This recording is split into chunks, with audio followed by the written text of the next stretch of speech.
नमस्कार दोस्तों, आज हम लोग चर्चा करेंगे संक्रामक रोग के विषय में। यह जो प्रश्न है टीजीटी पीजीटी के लिए भी महत्वपूर्ण है।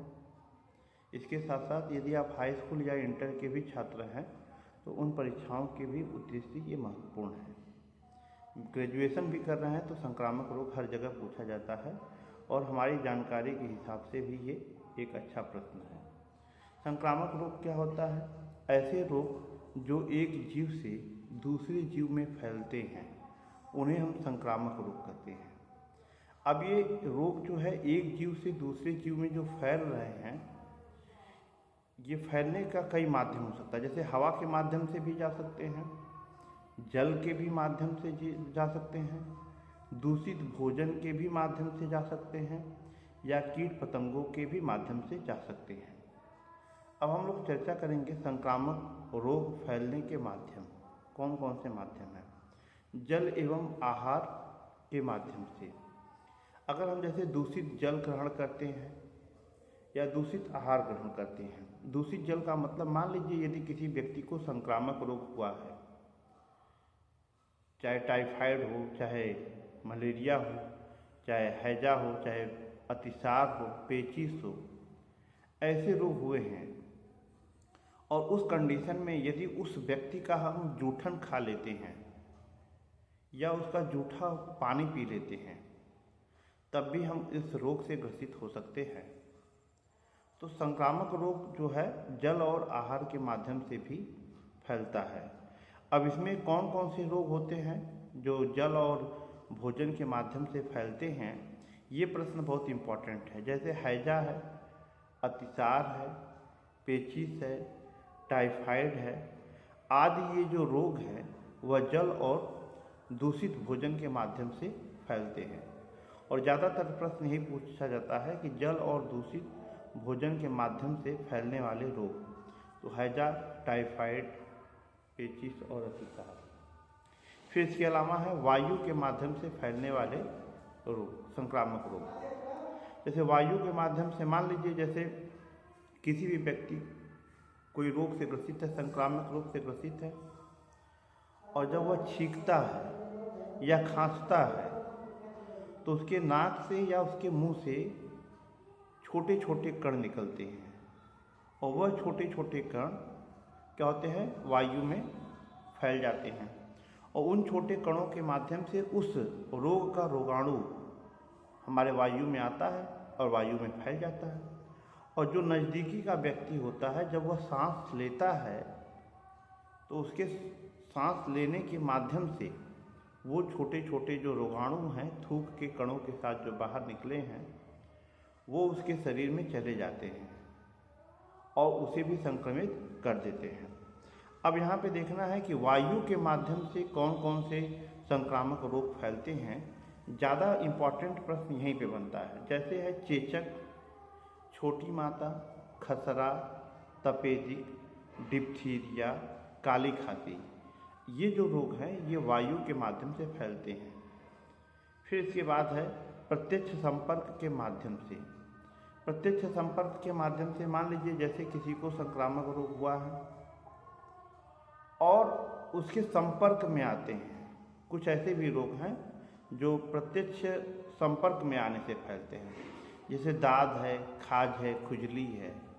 ये जो रोग हैं, जब एक किसी भी व्यक्ति को खुजली हुई है और उसके संपर्क में यदि कोई स्वस्थ व्यक्ति पहुंचता है तो स्वस्थ व्यक्ति को भी वो खुजली हो सकती है।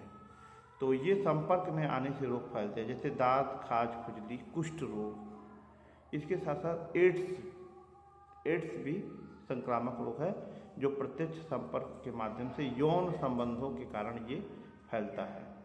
फिर रक्त द्वारा या कीड़ों के माध्यम से, कुछ ऐसे भी संक्रामक रोग हैं जो रक्त या कीड़ों के माध्यम से फैलते हैं।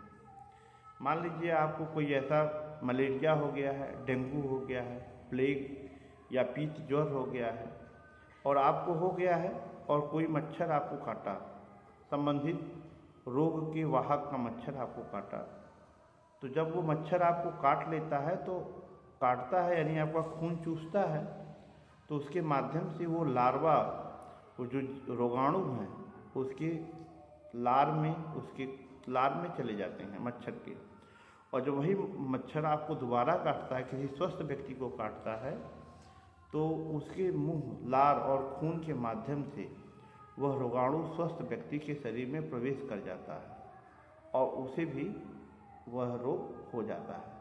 जैसे मलेरिया है, डेंगू है, प्लेग है, पीत ज्वर है, ये रोग, फाइलेरिया है, हाइड्रोफोबिया है, ये जो रोग है रक्त अथवा कीड़ों के माध्यम से भी पहुँचते हैं।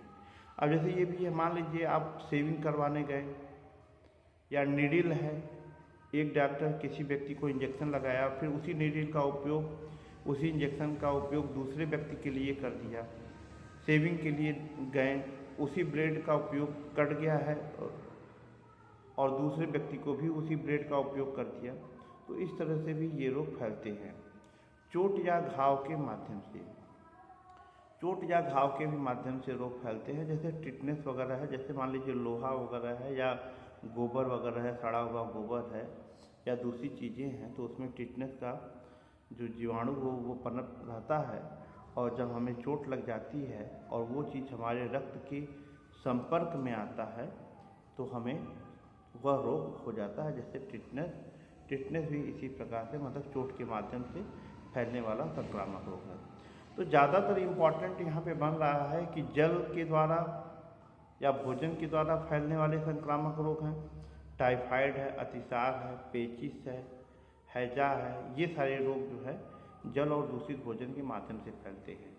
वायु के माध्यम से कौन कौन फैलता है? चेचक है, छोटी माता है, खसरा है, तपेदिक है, डिप्थीरिया है और काली खांसी है। उसके साथ साथ प्रत्यक्ष संपर्क में आने से दाद, खाज, खुजली है और इसके साथ साथ एड्स रोग भी है। रक्त द्वारा जो होते हैं जैसे मलेरिया है, डेंगू है, पीत ज्वर है, प्लेग्स है, फाइलेरिया है, हाइड्रोफोबिया है ये। और चोट या घाव के माध्यम से एक व्यक्ति से दूसरे व्यक्ति में जो फैलता है, जैसे आपका टिटनेस हो गया। अच्छा, अब संक्रामक रोगों को फैलने से रोकने के उपाय क्या है? क्या ऐसे उपाय किए जाए जिससे हम संक्रामक रोग को फैलने से रोक सकते हैं? तो जो भी व्यक्ति संक्रामक रोग से ग्रसित है, उस व्यक्ति को अस्पताल में भर्ती करवा देना चाहिए और एक अलग वार्ड में भर्ती करवाना चाहिए। अगर हम मान लीजिए हल्का फुल्का संक्रामक रोग है, तो उसे अपने घर में एक अलग से कमरे में ही रखना चाहिए, लोगों के बीच में नहीं रखना चाहिए। इससे रोग फैलने का खतरा ज़्यादा हो जाता है। फिर टीके लगवाना चाहिए। संक्रामक रोग के टीके होते हैं, उनको समय समय पर लगवाना चाहिए। मच्छरों और कीटों जो आसपास फैल रहे हैं उनको नष्ट करने का उपाय करना चाहिए। ग्रामीण और जो नगरीय क्षेत्रों में जो जल है उसको रोगाणु युक्त करके ही पीना चाहिए, उबाल लेना चाहिए और उसे छानकर पीना चाहिए।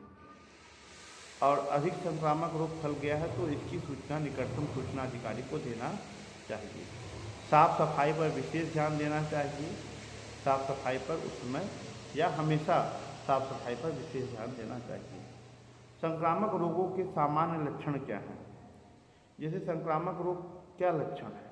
जब कोई भी व्यक्ति संक्रामक रोग से ग्रसित होता है तो उसके शरीर में तेज़ी से बुखार आता है और यह बुखार इतना तेज होता है, उसके साथ साथ उसके सभी जोड़ों में, हड्डियों में दर्द होने लगता है। कुछ संक्रामक रोगों में आँख, नाक और गले में भी दर्द होता है और आँखों से पानी भी गिरने लगता है, आँखें लाल हो जाती हैं। कुछ संक्रामक रोग ऐसे भी होते हैं कि शरीर पर दाने पड़ जाते हैं या त्वचा फट जाती है। उम्मीद है कि यह वीडियो आपको अच्छी लगी होगी। अगर अच्छी लगेगी चैनल को लाइक, शेयर और सब्सक्राइब करिएगा, साथ साथ अपना कमेंट भी करिएगा। धन्यवाद।